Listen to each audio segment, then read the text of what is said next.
Assalamualaikum warahmatullahi wabarakatuh.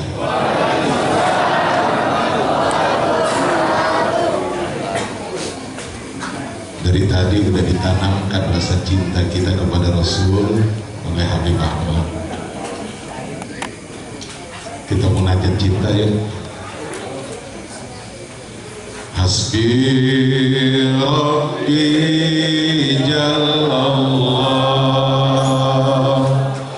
ma fi qalbi illallah ala al-hadi sallallahu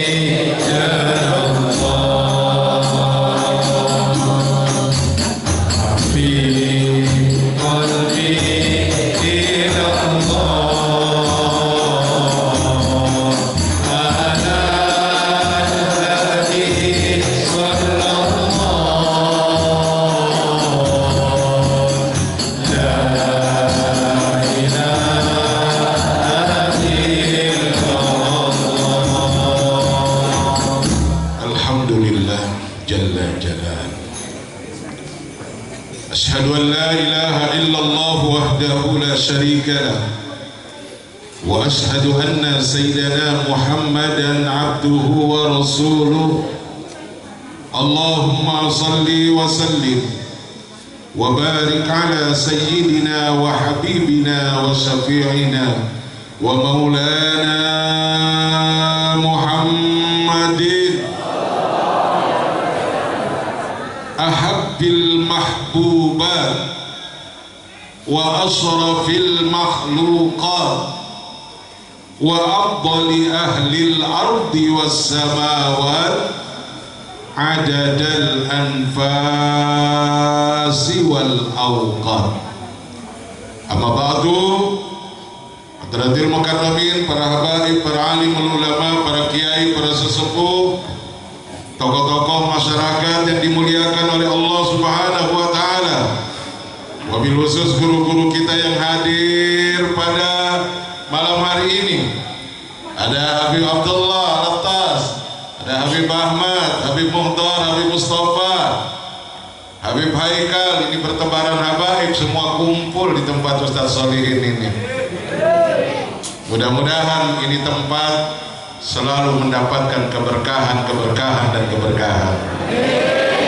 Para kiai, para sesepuh, hadirin hadirat sekalian yang dimuliakan oleh Allah Subhanahu wa taala. Ada suasana satu waktu yang selalu Habib rindukan setiap saat. Waktu itu adalah waktu maulidnya Nabi, sehingga selalu Habib jadikan kebiasaan sebelum turun keliling ceramah-ceramah hadir di maulid Nabi,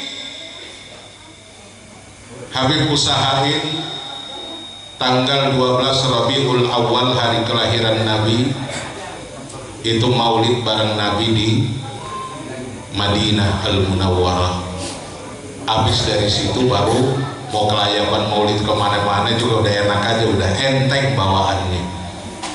Kemarin sama Habib Ahmad ya, Masya Allah, suasananya yang bikin beda hadirin sekalian.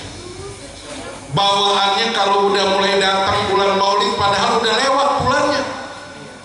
Maulid Rabiul Awal, sekarang Rabiul Akhir, sebentar lagi Jumadil Awal, Jumadil Akhir, masih maulid, sampai Rajab masih maulid.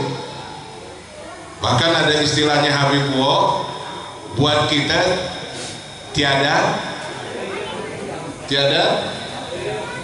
hari tanpa maulid. Tuh istilahnya Habib tuh. Artinya apa?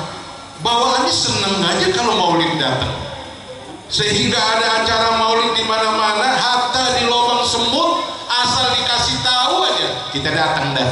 Girang kenapa? Karena kita yakin ketika kita hadir di majelis-majelis Maulidur Rasul, di situ Rasulullah hadir.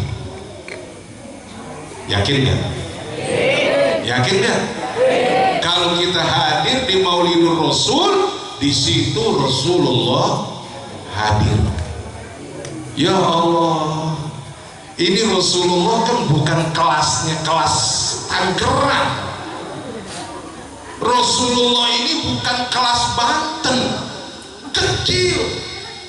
Rasulullah bukan kelas Indonesia, bukan. Rasulullah ini kelasnya kelas alam semesta. Wa ma arsalnaka illa rahmatan lil alamin. Ini kelasnya Nabi Muhammad adalah kelas alam semesta. Dan Allah tidak ciptakan langit, Allah tidak ciptakan bumi, Allah tidak ciptakan alam semesta ini kecuali gara-gara Nabi Muhammad sallallahu alaihi wasallam. Kalau Allah tidak ciptakan Nabi Muhammad, maka tidak akan pernah ada ini alam semesta. Kalau bukan karena Nabi Muhammad, tidak bakalan ada ini langit, tidak bakalan ada ini bumi, dan tidak bakalan ada kita semua ini. Ini semua adalah baginda Nabi yang dimuliakan oleh Allah, yang menjadi Sayyidul Anbiya wal Mursalin. Kelas beliau adalah kelas alam semesta. Alam semesta ini kecil buat hanya bagi seorang Nabi besar Muhammad. Maka ketika ada orang yang ragu, apa iya Habib, kalau setiap majelis-majelis maulid itu baginda Nabi besar Muhammad sallallahu alaihi wasallam datang, Habib bilang, Habib yakin 1000 kali yakin bahwa setiap majelis-majelis maulid di situ diadakan ruhnya baginda Nabi besar Muhammad sallallahu alaihi wasallam hadir bersama-sama kita. Makanya hanya orang-orang yang bisa merasakan kehadiran Nabi ketika dia mendengarkan ya Nabi salam alaika, ya Rasul salam alaika, ya Habib salam alaika, salawatullah alaika, ya Nabi salam alaika, wahai sang Nabi salam kami kepadamu. Kalau kagak ada nabinya, kita mau salam sama siapa? Salam alaika, alaikanya mana? Kita rasakan kehadiran Nabi di dalam dada kita. Maka ada ketika mendengarkan ya Nabi salam alaika, menetes air matanya, air mata gembira, air mata rindu, kepengen ketemu dengan Nabi besar Muhammad. Kalau ketemu tidak di alam dunia, di alam yaksah, di alam sadar seperti ini, mungkin ada kerinduan bisa ketemu Nabi di alam mimpi. Kalau kagak bisa ketemu juga di alam mimpi, masih ada kerinduan kita untuk ketemu Nabi nanti di yaumil akhir. Amin ya rabbal alamin.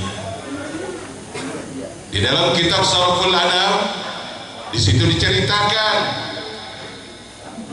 di Mesir, diriwayatkan oleh sahabat Anas bin Malik.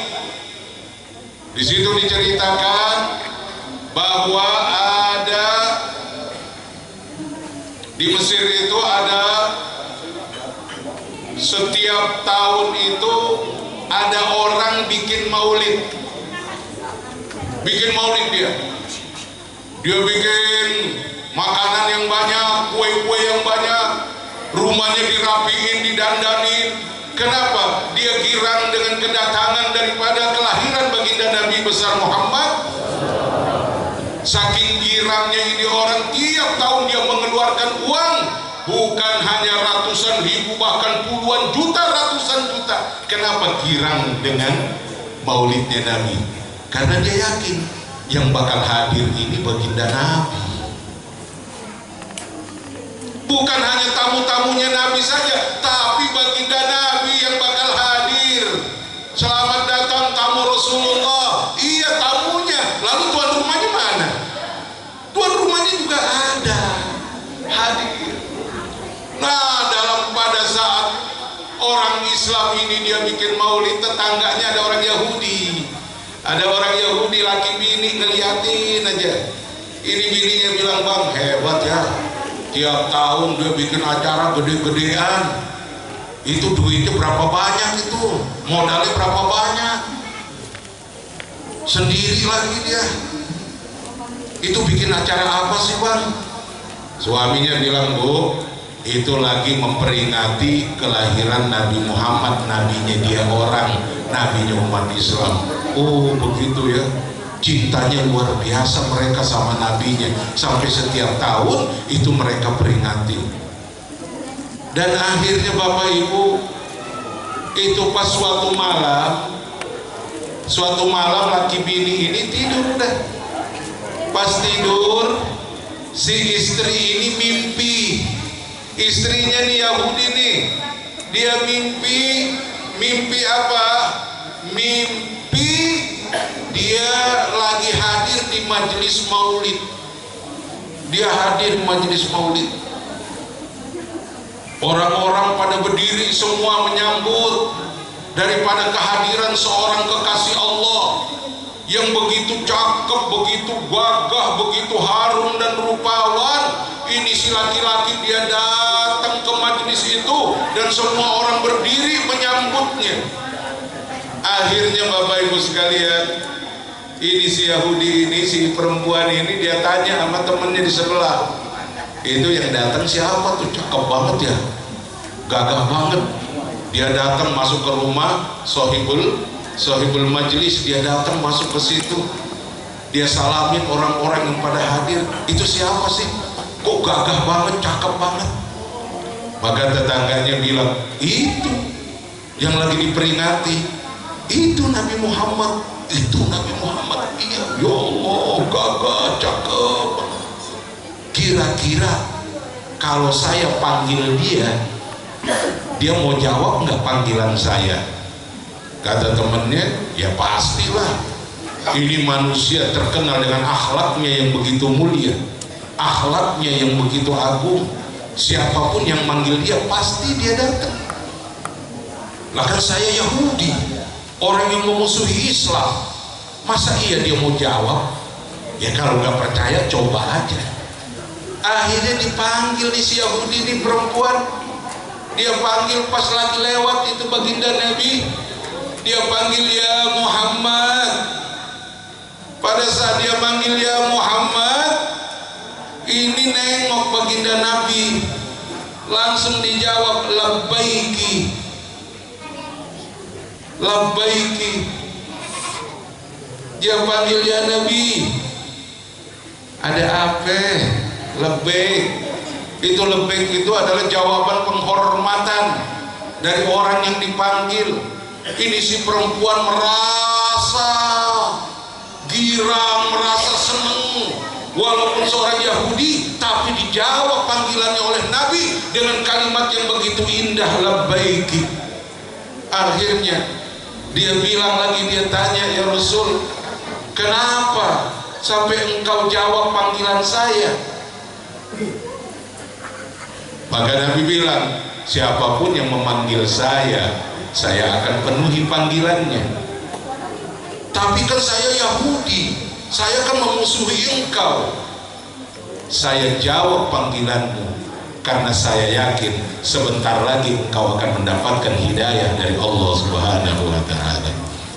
Akhirnya setelah dengar begitu, itu Allah turunkan hidayah di dalam hatinya. Akhirnya si perempuan ini langsung dia mengucapkan, ya Muhammad, saksikan saya menyatakan diri menjadi pengikutmu. Asyhadu an la ilaha illallah wa asyhadu anna Muhammadar Rasulullah. Ini si perempuan Yahudi masuk Islam di dalam mimpinya karena ketemu sama Nabi, karena akhlak Nabi, maka dia langsung menyatakan diri masuk Islam.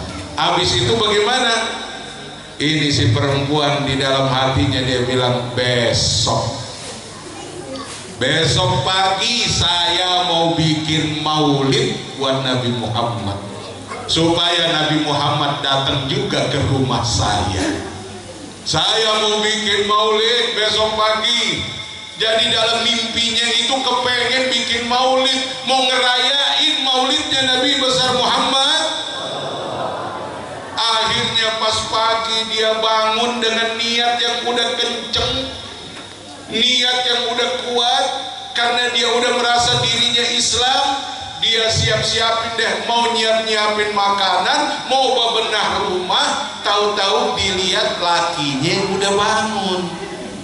Lakinya udah bangun, lakinya lagi bebenah rumah, lakinya lagi nyiapin makanan-makanan di meja-meja.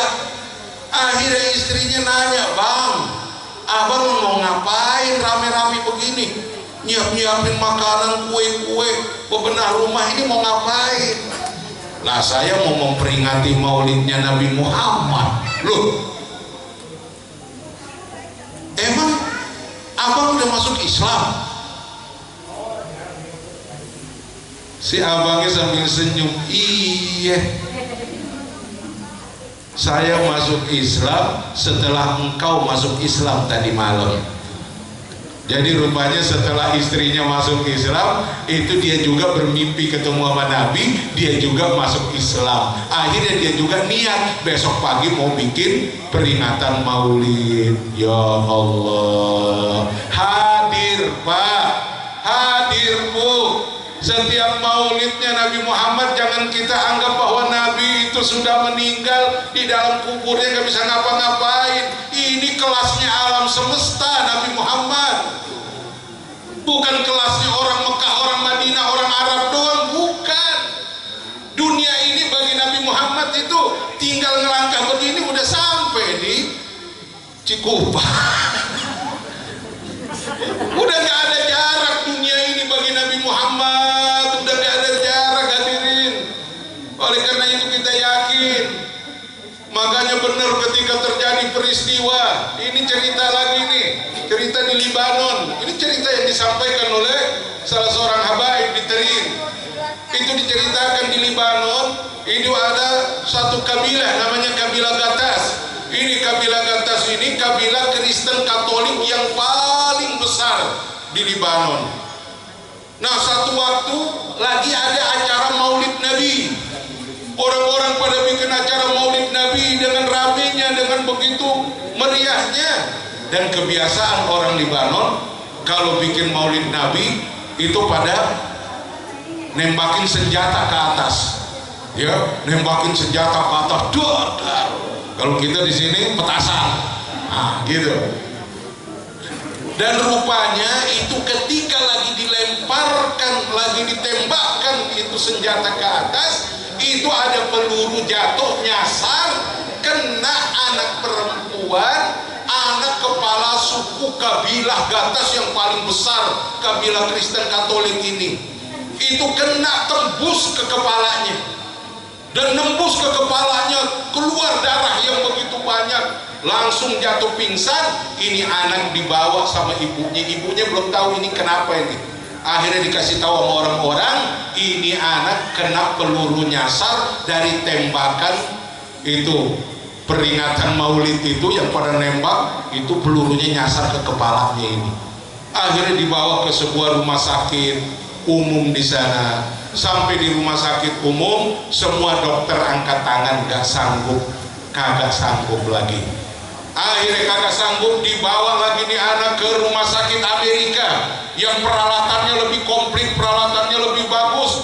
Dibawa ke rumah sakit Amerika, sampai di situ ternyata setelah dokter memeriksa, dokter juga udah kagak sanggup lagi. Kenapa? Karena rupanya ini udah nembus ke otaknya udah kena, udah lumpuh, udah nggak bisa lagi. Ini anak udah koma udah, ya. Dan kata dokter udah kagak bisa diobatin, tinggal tunggu matinya aja nih anak. Akhirnya Bapak Ibu sekalian, ini setelah dokter meriksa udah kagak sanggup, darah banyak berceceran di muka si anak ini, ya udah nggak bisa disembuhkan lagi. Ini dokter semua keluar di luar, lagi nunggu bapaknya sama ibunya sama saudara-saudaranya semua lagi pada nunggu di luar. Gimana dokter? Dokter cuma bilang, Bu, mohon maaf, kami sudah tidak bisa membantu dan menolong nih anak karena itu peluru sudah masuk ke otaknya dan sekarang dia tinggal menunggu detik-detik kematiannya saja. Itu si ibu pas dengar begitu, Bapak Ibu sekalian, si ibu langsung ngangkat mukanya ke langit. Dia bilang bagaimana? Ya Muhammad, ya Muhammad, gara-gara umat kamu memperingati hari kelahiran kamu, itu senjata pelurunya nyasar ke anak saya. Ini gara-gara mereka memperingati maulid kamu ya Muhammad. Jadi kayak kesel tapi kayak minta tanggung jawab sama Nabi Muhammad. Akhirnya sambil nangis dia habis ngejerit begitu, ini si ibu minta tanggung jawab sama Nabi Muhammad, gara-gara lo nih anak gua jadi begini. Si ibu masuk tuh, dia masuk ke dalam kamar, kata dokter, udah Bu liatin, udah terakhir dah, ini mau dimandiin nih anak ini. Pas masuk ke dalam si ibu, itu anak lagi duduk ketawa-ketawa sambil ngomong, Bu, tutup pintunya, tutup pintunya supaya ini orang jangan keluar, tutup pintunya Bu. Disuruh tutup pintunya, ibunya bingung, siapa yang mau keluar? Gak ada siapa-siapa di sini. Tapi si anak itu laki-laki mau keluar, tutup pintunya, jangan sampai dia keluar. Akhirnya si ibu nanya, siapa? Nggak ada siapa-siapa. Enggak, itu Bu laki-laki, itu namanya Muhammad. Dia bilang namanya Muhammad. Itu dia habis musab kepala saya, terus saya sembuh seperti sekarang ini, sehat seperti sekarang ini. Ya Allah, ya Allah. Akhirnya si ibu itu kagak percaya, dia periksa ini, kagak ada lagi lubang. Diperiksa semua, darah nggak ada. Ini anak lebih sehat seperti semula. Dan setelah itu ibu ini nanya, itu yang siapa yang tadi kamu bilang itu Nabi Muhammad, nabinya umat Islam yang tadi diperingati maulidnya itu dia datang ngusap kepala saya. Rupanya pas ibu itu ngejerit minta tanggung jawab sama Nabi Muhammad, itu ruhnya baginda Nabi datang langsung ngusap itu kepala. Allahu Akbar. Jadi siapa yang bilang bahwa Nabi Muhammad kagak hadir dalam acara-acara maulid? Orang kita lagi manggil beliau, kita lagi nyebut beliau. Oleh karena itu mudah-mudahan paling kagak dengan kehadiran baginda Nabi di dalam setiap acara-acara maulid. Dan Habib yakin seyakin-yakinnya, di mana di situ, di mana tempat, di mana majelis, di mana pesantren, di mana rumah diadakan acara-acara maulid Nabi, itu rumah berkah, berkah dan berkah. Yang kagak bikin kagak dapat apa-apa. Rugi kalau kagak bikin maulid di rumah kita. Kepengen baginda Nabi datang ke rumah kita, tapi kita kagak pernah undang. Dan maulid adalah kita undang Nabi untuk datang ke kampung kita. Maulid kita undang Nabi untuk datang ke rumah kita. Rugi kalau kita kagak mau bikin maulid. Duit banyak buat apa sih? Sekali-kali aja jangan Ustaz Solihin melulu yang bikin maulid. Aduh, kan saya bukan ustaz, saya makan orang biasa. Ya udah, kalau bukan orang biasa udah duitnya aja kasih ke Ustaz Solihin, kan begitu enak. Biar Ustaz Solihin yang bikinin, kita rame-rame datang, itu sama aja kita yang dapatkan keberkahannya. Ya mudah-mudahan ya, insya Allah tahun depan semakin banyak orang-orang yang pada bikin maulid. Ceritanya orang yang bikin maulid itu semakin ambruk, semakin susah, semakin miskin, kagak ada ceritanya. Justru yang banyak susah, yang banyak miskin, yang banyak ribet, itu yang kagak pernah bikin maulid. Ya kan? Oleh karena itu mudah-mudahan Allah Subhanahu wa taala memberikan petunjuknya buat kita semua. Amin ya rabbal alamin. Allahumma hdina fi man hadait wa afina fi man afait, tawallana fi man tawallait, wa barik lana fi ma atait wa qina syarra ma qadait. Amin ya rabbal alamin. Kurang lebihnya mohon maaf. Assalamualaikum warahmatullahi wabarakatuh.